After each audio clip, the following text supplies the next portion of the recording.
My son called me. His voice was calm. Come. We're leaving tomorrow, he said. Your beach house has already been sold. Bye. I blinked. The air went still around me. I was sitting by the kitchen window with a cup of hot tea. It was a quiet morning, or so I thought.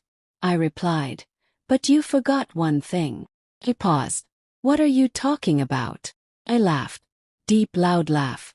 The kind of laugh that makes people nervous. "You sold the wrong house." There was silence on the line. Then I said, "You sold a house that doesn't even belong to you.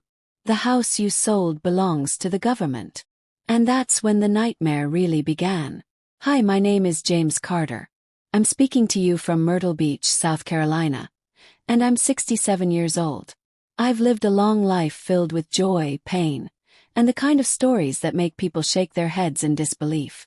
Before we dive deep into this story, make sure you subscribe, like, and click that notification button so you never miss any of these wild stories.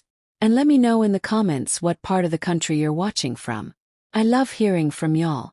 Now, let me tell you how this all started. I never planned on retiring early. But when my wife passed away 5 years ago, something inside me shifted. I didn't want to stay in the city anymore. New York had become too loud, too crowded, too full of memories that haunted me in every hallway. So, I bought a modest little beach house down in South Carolina. It wasn't anything fancy. Just 2 bedrooms, a porch, and a view of the ocean that could make a blind man cry. I called it Marigold House, named after my wife's favorite flower. First, I loved it. Waking up to the smell of salt and coffee. Sitting on the porch swing with a fishing pole in one hand and a cold beer in the other. But life has a way of getting complicated even in paradise. You see, I have one son. His name is David and he's 34 years old. We used to be close. But things changed after his mother passed. He pulled away. Stopped visiting. Stopped calling. I thought maybe he needed space to grieve, but it didn't take long for me to realize. He was changing. When he finally did come around, it wasn't for me. It was for the money. David had gotten into real estate. Not the good kind. The shady kind. The kind where you use charm and lies to flip houses that aren't yours to sell. He'd show up now and then with sweet smiles, pretending to care. "Dad, you don't need this big house all to yourself," he'd say. "I can help you sell it and find something better. Smaller. More manageable." I always said no. Always. But the last time he visited, he brought his wife, Melissa. Now, Melissa is the type of woman who could sweet-talk a wolf into giving up its dinner. She's charming, polished, and dangerous. The minute she walked into my house, I knew something was wrong. She hugged me too long, smiled too much. And when she looked around the house, I could see it in her eyes. She was taking inventory. They stayed for 3 days. David said it was just a family visit, but on the 3rd night I caught them whispering in the kitchen. I couldn't hear the words, but I didn't need to. The next morning they were gone. I didn't hear from them for a whole month. Then came the phone call. The one where he said, "We're leaving tomorrow. Your beach house has already been sold." But here's the thing. They didn't sell Marigold House. They sold a different house. A beach house in my name that I didn't even know existed. I didn't know it existed because I never bought it. That house was under my name because of something I'd forgotten. Something that happened years ago when I used to work as a land assessor for the federal government. Back then, I signed off on dozens of coastal properties, managing permits and state filings. There was one abandoned house the government was supposed to demolish. Somehow, a clerical error had it placed under my name for temporary holding. That error was never corrected. And David found it. He sold it. He forged papers, got fake signatures, even used my old ID. And now the FBI was looking into a federal land fraud case. He didn't just sell a house. He sold government property. And my name was on all of it. The morning after the call, I went outside to clear my head. The sky was gray, and the waves were rough. A storm was coming. I could feel it in my bones. I was halfway to the porch swing when I noticed something strange. A black SUV parked across the street. Windows tinted. Engine running. It had been there for over an hour. I walked slowly toward it, pretending to look at my mailbox. That's when the door opened. A man in a dark suit stepped out. He had a badge clipped to his belt. "Mr. Carter?" he asked. "Yes," I replied. "I'm Agent Milton. We need to talk." He handed me a folder. Inside were photos of the house David sold, documents with my signature, satellite image showing the location. Then he said 6 words that turned my knees to jelly. "That property belongs to the U.S. Navy." I stared at him. "Your son committed a federal crime. And unless we clear your name, you're going down with him." I took a deep breath. My mind raced. My heart pounded like a drum. "I didn't know," I said. "I believe you," he replied. "But that's not enough." Then he stepped closer. "Where is your son now?" I looked out toward the sea. The storm was closer now, clouds swallowing the sky. And that's when I saw it. In the distance, Melissa's red scarf, floating in the water. Only, Melissa hadn't been wearing that scarf when they left. After the Coast Guard arrived, they used drones and boats to search the waters. They retrieved the scarf, along with a single women's sandal that washed up shortly after. But no body, no signs of struggle, and nothing else to go on. Agent Milton stood with me on the porch that night, his face pale from the long day. "We'll keep searching," he said. "But if your son and Melissa are involved in something more than just real estate fraud, we might be looking at something darker." "Darker?" Yes. He didn't answer, just handed me his card and walked back to his vehicle. I didn't sleep that night. Instead, I sat in my recliner, staring out the window at the empty ocean. The kind of darkness that sits on the water after midnight is different. It's heavier, feels like it knows things. And that night it felt like it was watching me. The next morning I got a call. It wasn't David. It was a woman's voice I didn't recognize. British accent. "Who come?" "Mr. Carter," she said. "We need to talk about the documents your son used to sell that house." "Who is this?" Yes. She ignored the question. Those weren't just property files. They were mixed in with naval blueprints. Restricted ones. That house was being used for experimental communication systems by the military. My hand went cold. "You're lying," I said. She sighed. "Your son didn't just forge a signature, Mr. Carter. He sold a location with a live government project in it. That's espionage. Even if he didn't know it." I stayed quiet. If he sold those documents to the wrong buyer, there's no telling what's been exposed. Then the line went dead. That same afternoon I got a letter. No return address. Inside was a photograph. It was David, my son, standing near a private airstrip. He was shaking hands with a man I didn't recognize. Middle Eastern, wearing a gray suit. And behind them, Melissa, still wearing the red scarf, alive, smiling. I stared at that photo for nearly an hour. She faked it. Faked the drowning. Faked the scarf in the water. And David, he helped her. But why? What had they gotten themselves into? The next morning the real storm hit. The wind tore through my yard like it was trying to erase everything. Trees bent sideways. The ocean roared and slammed against the rocks. Power flickered, then died. And right as I lit a candle in the living room, there was a knock at the door. Hard, rapid knock. I opened it slowly and froze. 2 men in black jackets stood there, soaking wet, eyes cold. "James Carter?" one of them asked. He nodded. "We're with Homeland Security. We have a warrant to search your home." I stepped back. "For what?" They didn't answer. Instead, one of them turned to the other and said, "Check the basement. That's where they stored the hard drive." "What hard drive?" shouted. But by then they were already inside, opening drawers, flipping chairs, pulling books off shelves. I felt my knees go weak. What were they looking for? What had David hidden in my house? I followed one of the agents down the steps into my basement. Small space. Just a workbench, a freezer, and boxes of old fishing gear. He went straight for the wall panel near the water heater. ripped it open. And there it was. A small, black box taped behind the insulation. He turned to me slowly, holding it up. "This," he said, "could put your son in prison for the rest of his life." I stepped forward. "What's on it?" He paused, then said one word I didn't expect. "Blueprints."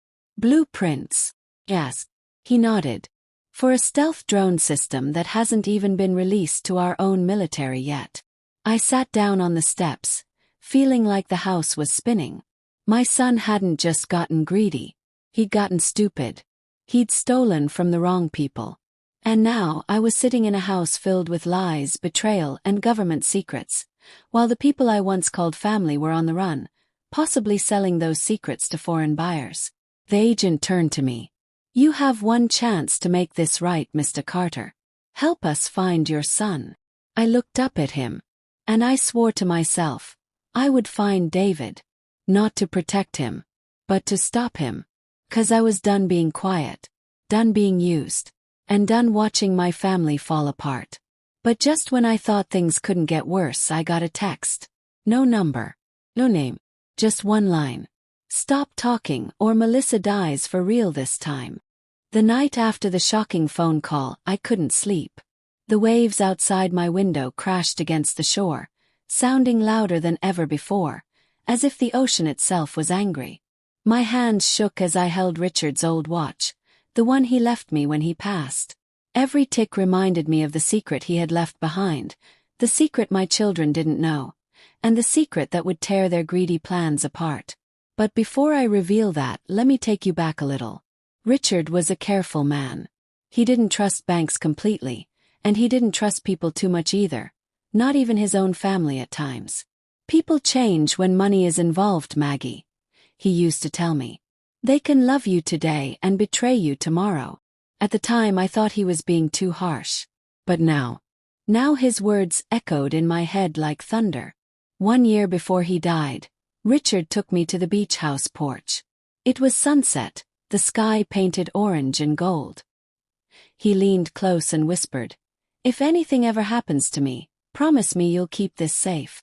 He handed me a sealed envelope. On it, my name was written in his strong handwriting. Inside were documents, legal documents, and a letter that explained everything. The truth was, Richard had never fully transferred the beach house into my name. He kept it under a trust, with a hidden condition.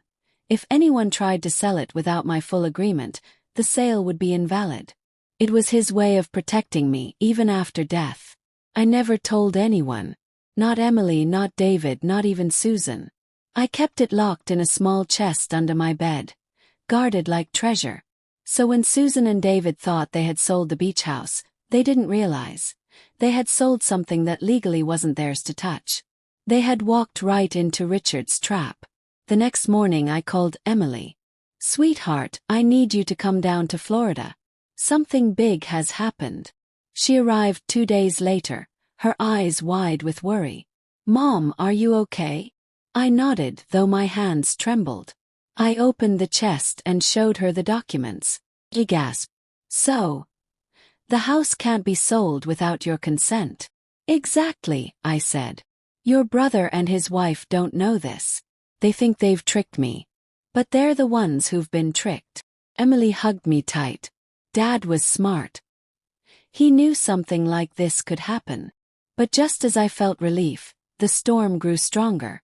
That evening, I heard the sound of a car screeching outside. I peeked through the curtains and saw David and Susan storming toward my door. Their faces were red with rage. "Open up, Mom," David shouted, banging on the door. Froze.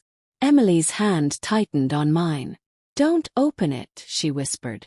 But the banging grew louder. Susan's voice shrieked. "We know what you did. We know about the papers. You think you can outsmart us. How did they find out? Who told them?" My blood turned cold. The banging didn't stop. David yelled, "If you don't open this door, we'll make sure you regret it. You won't have a house, you won't have anything." Emily pulled me away from the door. "Mom, they're dangerous. We need to call the police." But before I could reach the phone, the glass from the side window shattered. A rock rolled across the floor, and Susan's face appeared through the broken glass, twisted with anger. "Margaret," she hissed, "you're not going to win this." And in that terrifying moment, I realized this was no longer just about a house. This was about survival. The night that followed would change everything forever. The sound of glass shattering made my whole body jump. Pieces sparkled on the floor like tiny sharp diamonds. Susan's face, twisted with fury, peeked through the broken window. Her voice was like poison. "Margaret," she spat, "you think you're clever, don't you? But we'll take what's ours, one way or another." Emily pulled me back. "Stay away from the window, Mom." David's pounding on the front door grew louder, each bang rattling the frame. "Open this door before I break it down." My chest tightened. Never in my life did I imagine my own son would threaten me like this. My own flesh and blood. Tears stung my eyes, but I pushed them back. This wasn't the time to cry. This was the time to fight. Emily grabbed her phone. "I'm calling the police." But just as she started dialing, Susan hurled another rock. It crashed through a second window, sending shards flying across the living room. Emily dropped her phone in shock. "Mom!" she cried, pulling me behind the couch for cover. I clutched Richard's watch in my hand, whispering a silent prayer. "Richard, protect us now." The front door shook violently as David slammed his shoulder into it. "This is our house now," he roared. "You're too old to understand. Just give up already." His words stabbed me deeper than the broken glass ever could. Too old. Was that what he saw when he looked at me? Not a mother, not a woman, but a weak old lady he could push aside. My heart burned with anger. I stood up from behind the couch, surprising Emily. "Mom, no," she whispered. But I couldn't stay hidden any longer. I marched toward the door. "David!" shouted. "Stop this madness before it destroys us all." There was a pause. His fist stopped midair. For a second silence fell. Then his voice cracked through the wood. "You don't understand, Mom. Susan and I already took money from the buyers. If they find out the sale isn't real, we're ruined." My stomach dropped. So that was it. They weren't just greedy, they were desperate. They had taken money for a house that legally wasn't theirs. Susan's face appeared again through the window. "If you don't help us, Margaret, we'll all go down. You included." Emily gasped. "Are you threatening her?" Susan smirked. "Call it whatever you want. But your mother better play along." I shook my head firmly. "I won't be part of your crime. Not today. Not ever." Suddenly, David's shoulder slammed harder into the door. The wood cracked. Emily screamed. "Mom, they're coming in." I ran to the kitchen, grabbed the phone, and dialed 911 with trembling hands. My voice shook as I spoke. "Please, you need to send help right now. My son and his wife are trying to break into my house." The operator's calm voice tried to steady me. "Ma'am, stay on the line. Officers are on the way." But before I could answer, the door burst open. The lock gave way with a loud snap. David stumbled inside, his chest heaving with rage. Susan followed close behind, her eyes blazing.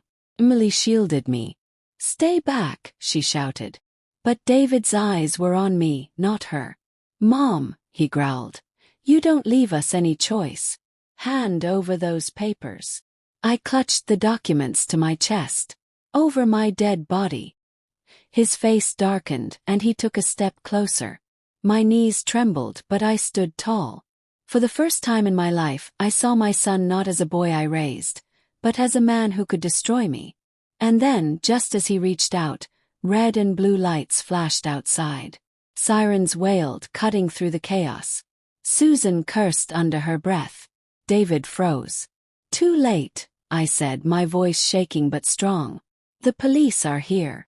The front door hung wide open, glass littered the floor, and my family was torn apart. But the night wasn't over yet. Because what the police would discover inside that house would shock even me. The flashing red and blue lights painted the broken walls of my home. My heart raced as the sirens grew louder, then cut suddenly. Two police cars screeched to a stop outside. David froze in the middle of the living room.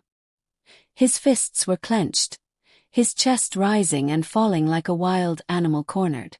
Susan tugged at his arm, her eyes wide. "David, do something," she hissed. But it was too late. Heavy boots pounded up the steps, and the front door swung wider. Two officers stepped in, their hands on their weapons. "Ma'am, are you all right?" one asked, his sharp eyes scanning the room.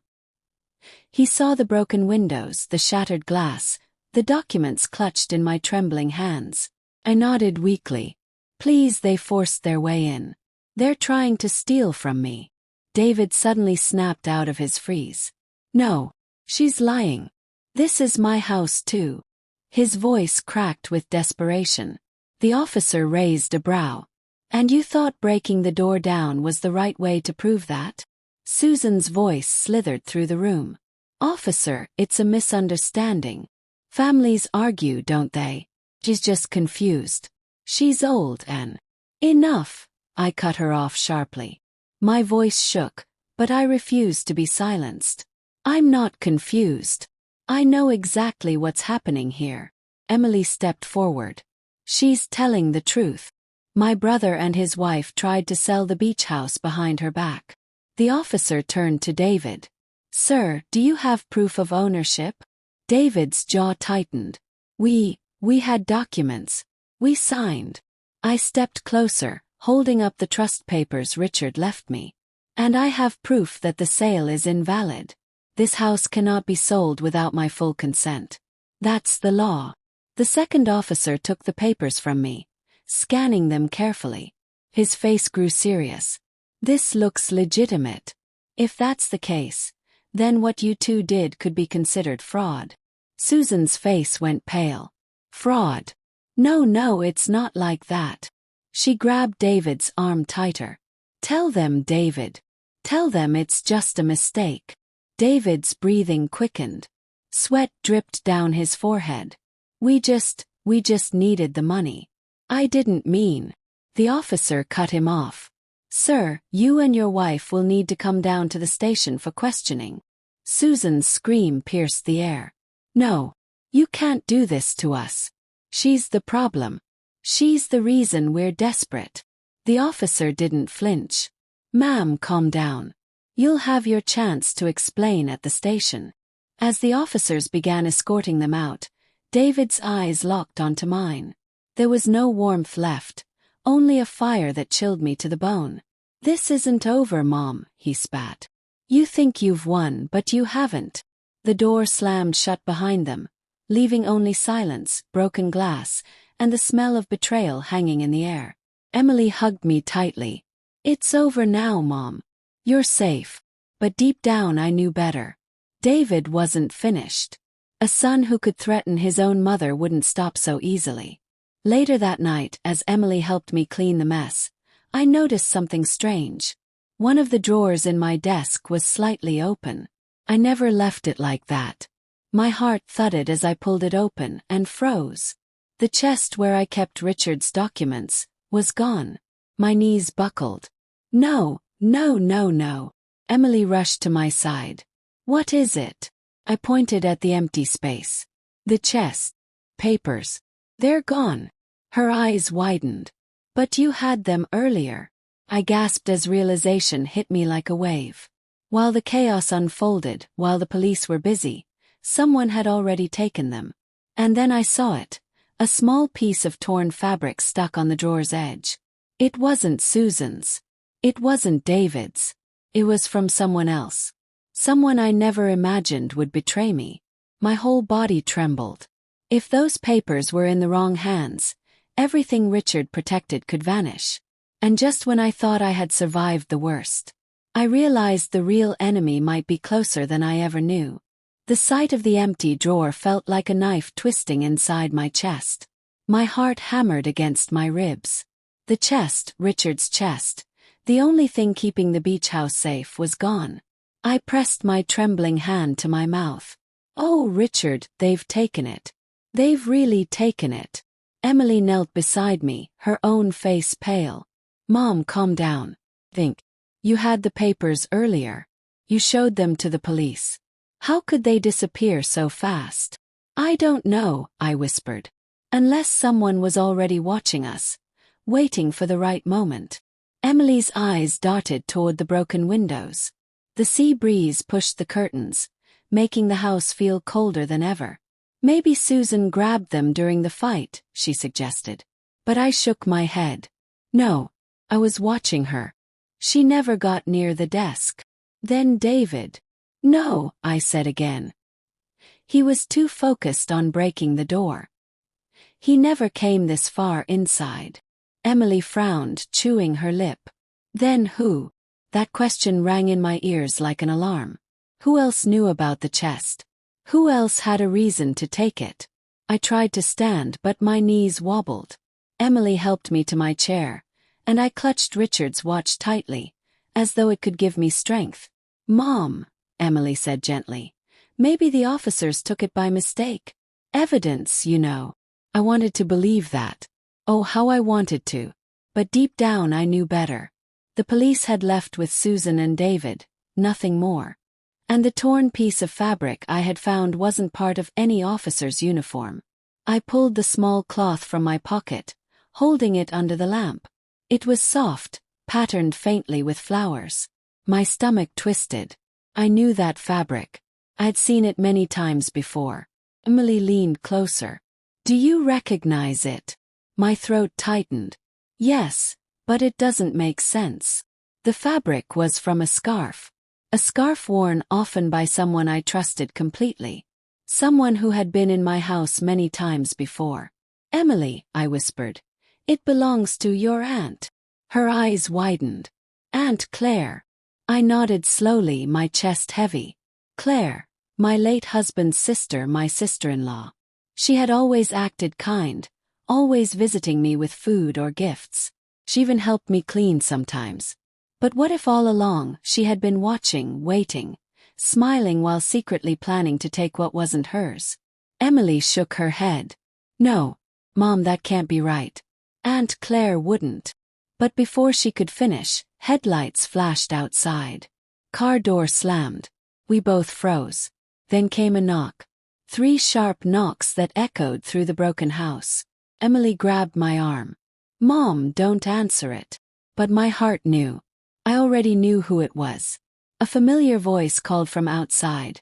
Sweet as honey but sharp as glass. Margaret, it's Claire. Open the door. We need to talk. Emily's nails dug into my hand. Mom, it's her. She took the papers. I felt my whole body tremble. My sister-in-law. My husband's own blood. Standing outside in the dark, with Richard's secret in her hands. If I opened the door, everything could fall apart.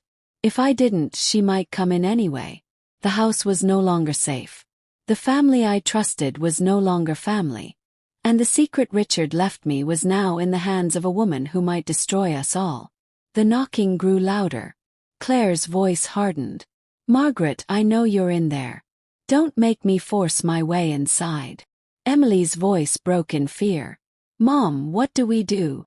And in that chilling moment, with the night pressing in on us, I realized. The greatest danger wasn't Susan or even David. It was Claire. And she was already here. The knocking rattled my bones. Claire's voice was no longer gentle, no longer kind. It was sharp, demanding, filled with power. Margaret, she called again. We don't have to fight about this. Just open the door. Let me explain. Emily clutched my arm. Her voice trembled. Mom, don't. She stole the papers. What if she's working with David and Susan? I swallowed hard. My throat felt dry as sand. Could it be true? Was Claire in league with them? Or worse, was she planning to keep everything for herself? I took a shaky step toward the door. Emily gasped. Mom. No. But I held up my hand. If I don't face her now, Emily, she'll never stop. This is our only chance to find out the truth. Slowly I turned the lock and opened the door just a crack. Claire stood there, wrapped in her floral scarf. The same scarf with the missing piece. Her lips curled into a smile, but her eyes were cold. Finally, she said softly. I was beginning to think you'd never open up. I didn't move. Kept the chain lock in place. Where are the papers, Claire? I asked, my voice low but steady. Her smile didn't fade. Safe, she answered. Much safer than in your little drawer. Emily stepped beside me. Why? Why would you take them? Claire's eyes flickered to her niece, then back to me. Because Margaret, Richard made promises he never kept. He always said the family would be taken care of. But after he died, you kept everything to yourself. The house, the trust, the memories. And what did I get? Nothing. Her words hit me like a slap. That's not true. Richard loved you. He helped you whenever you needed.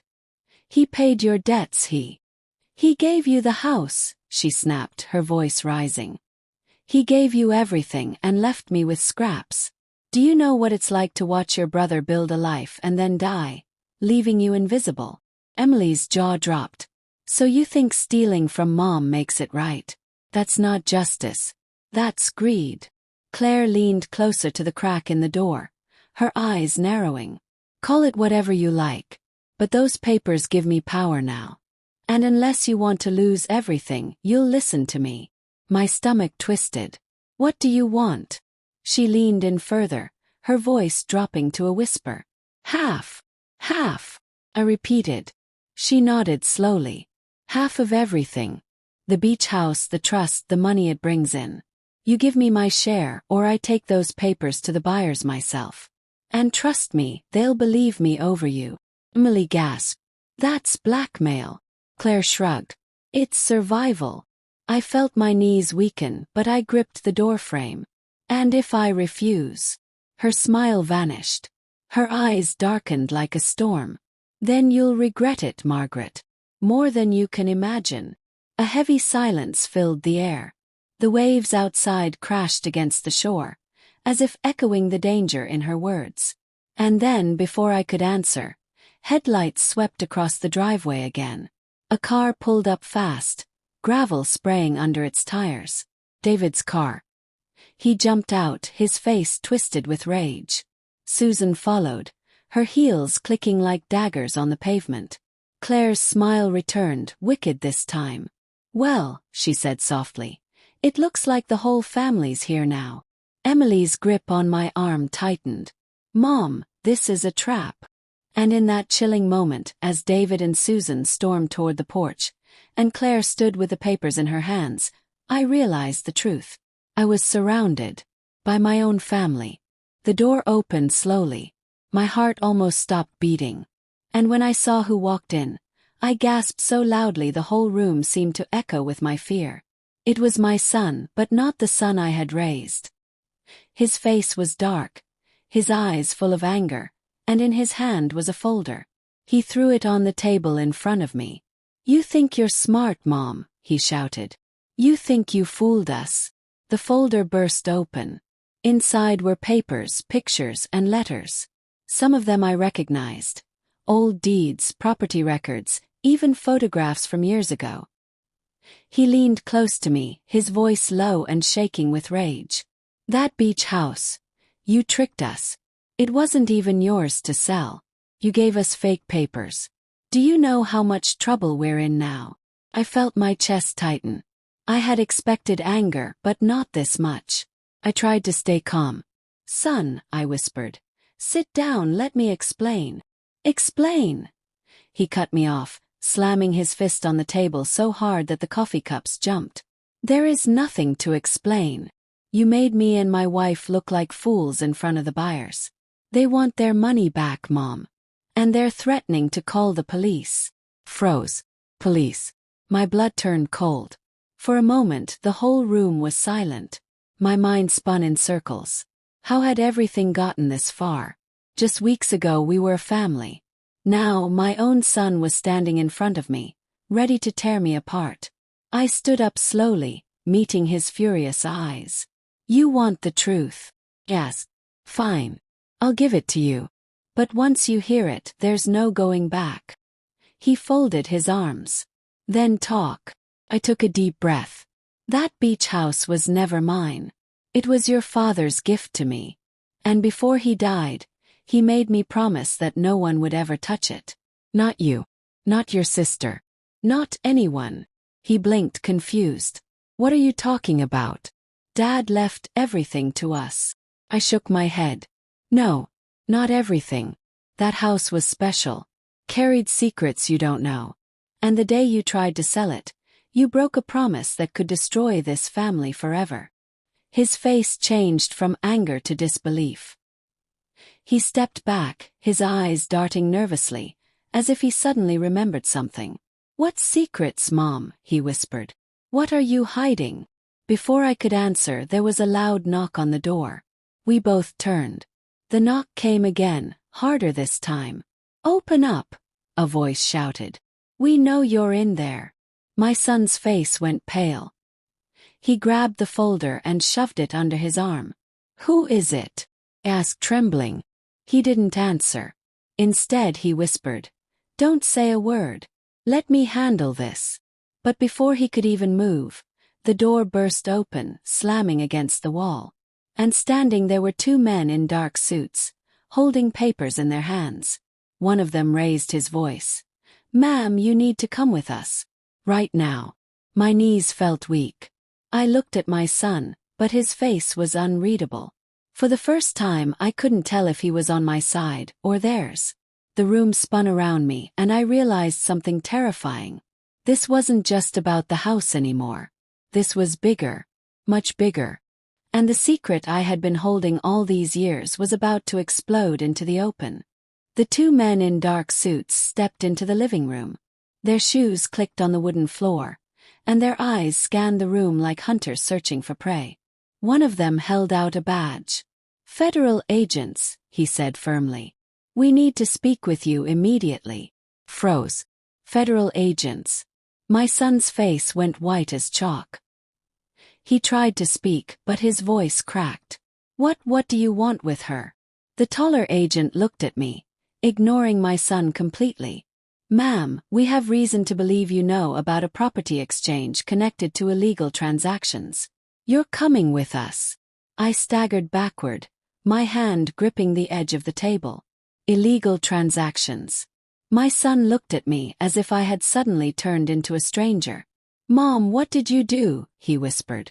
I wanted to scream, I did nothing. But my voice wouldn't come out. My throat was dry, my chest heavy. All I could do was stare at the agents. The shorter one stepped closer. If you cooperate, this will go smoothly. But if you don't, things will get very difficult for you and for your family. Those last words hit me like a knife. For my family. Were they threatening my children too? I finally found my voice. I don't understand. That beach house was not part of any illegal deal. It was a gift from my husband. The tall agent raised an eyebrow. Then why does it show up in 3 separate records connected to offshore accounts? Gasp. Offshore accounts. No. No, that's impossible. My son grabbed my arm. His grip was tight, almost painful. Mom, what's going on? Are they telling the truth? Tears filled my eyes. I don't know. I swear I don't know. The agents exchanged a look. Then the taller one reached into his coat and pulled out a photograph. He slammed it onto the table. My eyes widened. It was an old black and white photo of my husband, smiling, standing on the steps of the same beach house. But beside him was a man I didn't recognize. A man in a dark suit with piercing eyes. Do you know this man? The agent asked. I shook my head. No. I've never seen him before. The shorter agent leaned in, his voice low. Think again, ma'am. Because this man is the reason we're here.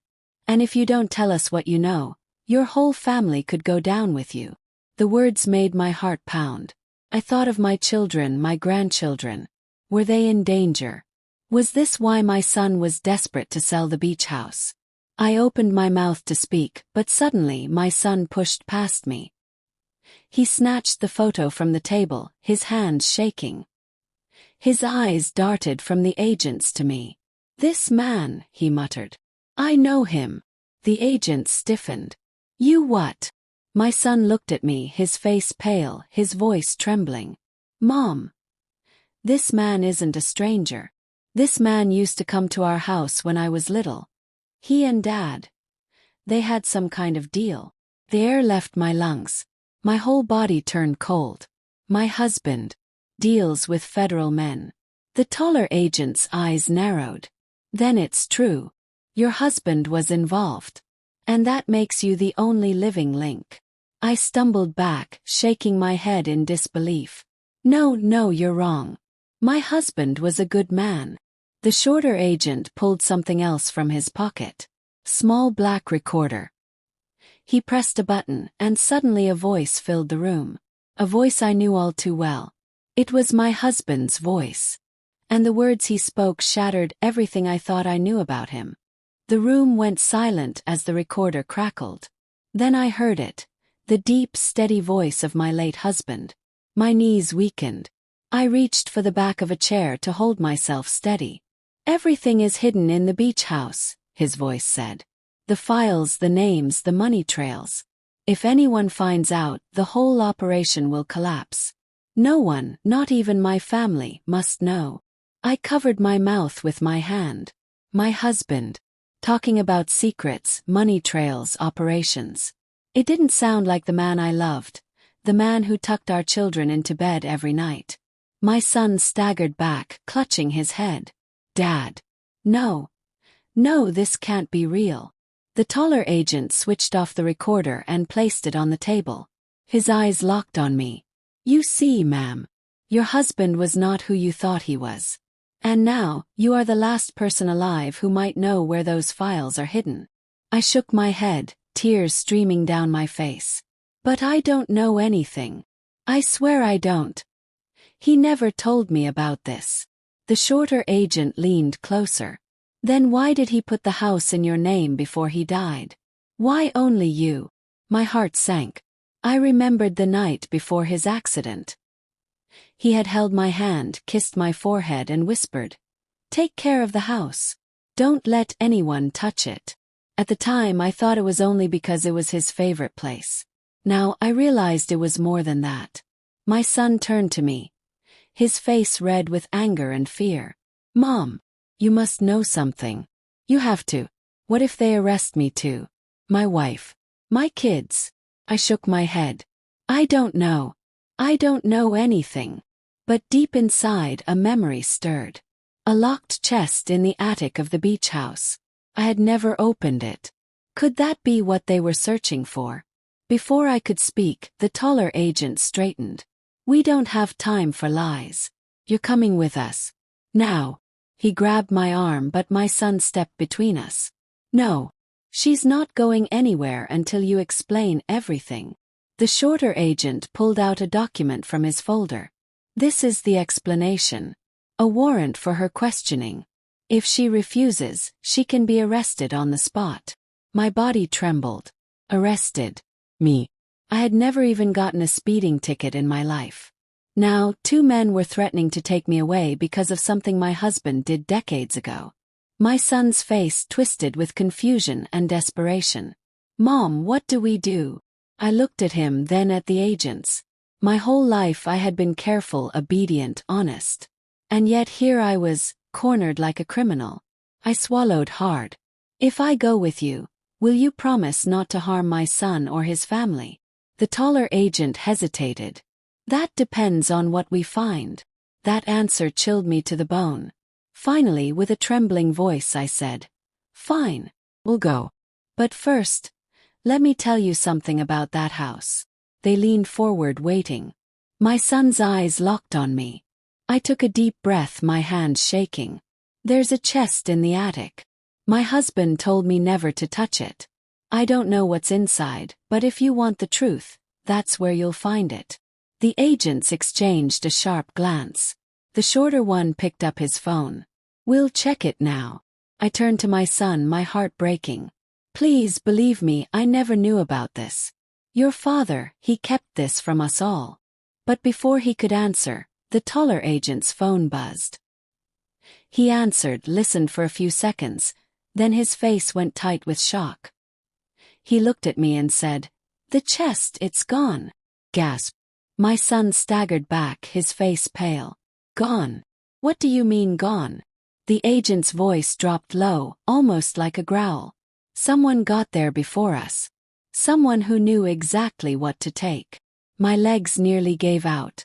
If the chest was gone, then someone else already had the secrets my husband left behind. Someone powerful. Someone dangerous. And if they knew about the chest, that meant they were watching us. Right now. Suddenly, the lights in the house flickered. In darkness, the entire house went black. The house was pitch black. I could barely hear over the pounding of my own heartbeat. My son squeezed my hand tightly, his voice trembling. Mom, don't move. Someone's here. The agent spread out, flashlights cutting through the shadows. One of them whispered into his radio. Power's been cut. We've got company. Company. That word made my stomach twist. Then, from the back of the house came a loud crash. Wood splintered. Footsteps thundered across the floorboards. The shorter agent swung his flashlight toward the noise, and that's when I saw it. Someone running with a heavy object tucked under their arms. My breath caught in my throat. Chest. The one my husband had left behind. The one holding all his secrets. Stop!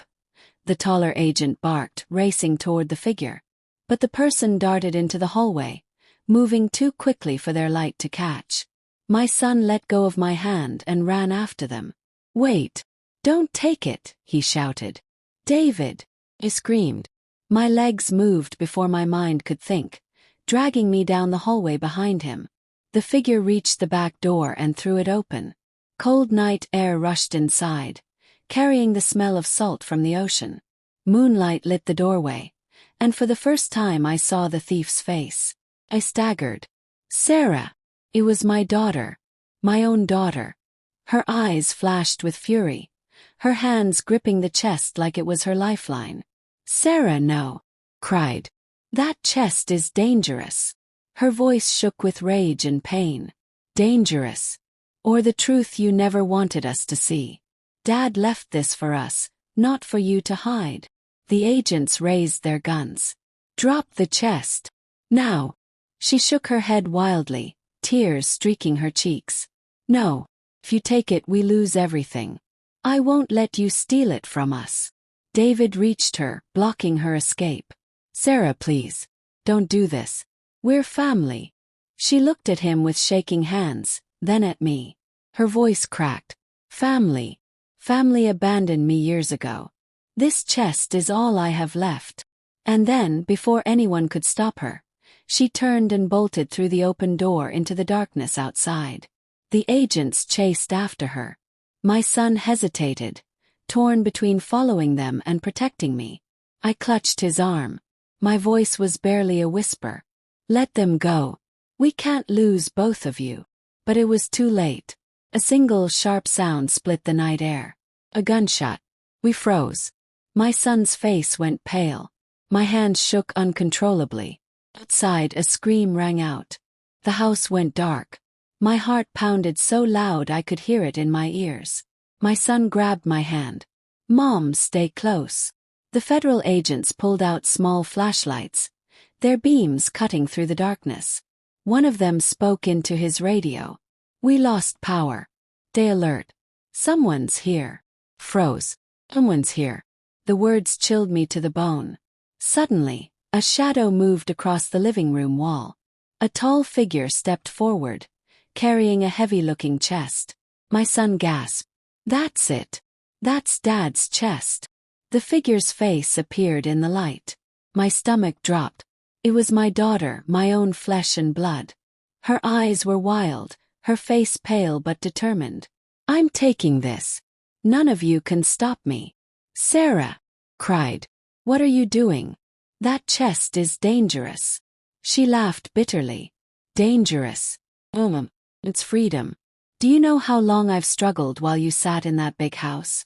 Dad left something for us, and I'm taking it now. The agents pointed their flashlights at her. Ma'am, put the chest down. Now. She shook her head. If you want it, you'll have to shoot me. The tension in the room was so thick I could barely breathe. I stepped forward, tears running down my face. Sarah, please don't do this. We're family. We can face the truth together. Her eyes softened for a moment. Then she shook her head. No, Mum. Family didn't protect me when I needed it. This chest is all I have left. Before the agents could move, she ran toward the back door. My son leaped forward, blocking her path. No, Sarah. You're not dragging us all into this. The chest slipped from her arms and crashed to the floor. The lock burst open.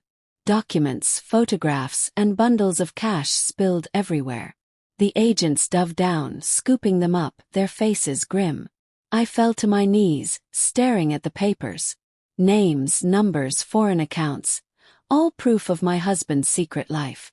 Sarah collapsed too, covering her face with her hands. It's all ruined, she sobbed. The taller agent stood, holding a thick folder. This is enough to close the case. Your husband was part of a powerful money laundering ring. But now it ends here. I sat there in shock, my world crashing around me. The man I loved had betrayed us all. My son helped Sarah up, both of them shaking, broken in their own ways. The agents packed the evidence and prepared to leave. The shorter one looked at me and said quietly, "You're free, ma'am. You didn't know. But the truth, it always comes out." When they left, the house was silent again. My children and I sat in the wreckage, papers scattered, tears in our eyes. Finally I spoke. Listen to me. Your father's mistakes are not our destiny. We can't let greed or secrets destroy us like it destroyed him. We have to choose a different path. Sarah sniffled. My son nodded slowly. For the first time in years I felt like maybe, just maybe, we could heal. I turned to the viewers now, my voice steady. My name is Margaret, I'm 68 years old, and I've told you this story from my small town in Florida. I hope you've learned something today. Secrets, greed, and lies always come crashing down in the end. What matters most is family, honesty, and love. Don't let anything, money, pride, or anger, tear your family apart. I smiled faintly through my tears. Please subscribe, like, and click the notification button so you don't miss more of my stories. And tell me in the comments, where are you watching from? I'd love to know. I leaned back in my chair, exhausted but lighter than I had been in years. The beach house wasn't just a building anymore. It was a lesson written in wood and stone. The truth had finally come out. And we were still standing. Sparkles, the end. Would you like me to now summarize all 12 chapters into a short outline so you can easily keep track of the whole story flow for your YouTube series? You said. Chapter 11. ChatGPT said. Perfect. Let's roll back and give you Chapter 11 first, since you want the flow before the finale. We'll continue from where Chapter 10 ended, the lights going out, the chest missing, and tension at its highest. This will be suspenseful, simple English, and end on a new extreme cliffhanger leading into the final chapter. Chapter 11. The house was pitch black. I could barely hear over the pounding of my own heartbeat. My son squeezed my hand tightly, his voice trembling. Mom, don't move. Someone's here. The agents spread out, flashlights cutting through the shadows. One of them whispered into his radio. Power's been cut. We've got company. Company. That word made my stomach twist. Then, from the back of the house came a loud crash. Wood splintered. Footsteps thundered across the floorboards. The shorter agent swung his flashlight toward the noise, and that's when I saw it. Someone running with a heavy object tucked under their arms. My breath caught in my throat. Chest. The one my husband had left behind. The one holding all his secrets. Stop! The taller agent barked, racing toward the figure. But the person darted into the hallway, moving too quickly for their light to catch. My son let go of my hand and ran after them. Wait! Don't take it, he shouted. David! I screamed. My legs moved before my mind could think, dragging me down the hallway behind him. The figure reached the back door and threw it open. Cold night air rushed inside, carrying the smell of salt from the ocean. Moonlight lit the doorway, and for the first time I saw the thief's face. I staggered. Sarah! It was my daughter. My own daughter. Her eyes flashed with fury, her hands gripping the chest like it was her lifeline. Sarah, no, cried. That chest is dangerous. Her voice shook with rage and pain. Dangerous. Or the truth you never wanted us to see. Dad left this for us, not for you to hide. The agents raised their guns. Drop the chest. Now. She shook her head wildly, tears streaking her cheeks. No. If you take it, we lose everything. I won't let you steal it from us. David reached her, blocking her escape. Sarah, please. Don't do this. We're family. She looked at him with shaking hands, then at me. Her voice cracked. Family. Family abandoned me years ago. This chest is all I have left. And then, before anyone could stop her, she turned and bolted through the open door into the darkness outside. The agents chased after her. My son hesitated, torn between following them and protecting me. I clutched his arm. My voice was barely a whisper. Let them go. We can't lose both of you. But it was too late. A single sharp sound split the night air. A gunshot. We froze. My son's face went pale. My hands shook uncontrollably. Outside, a scream rang out.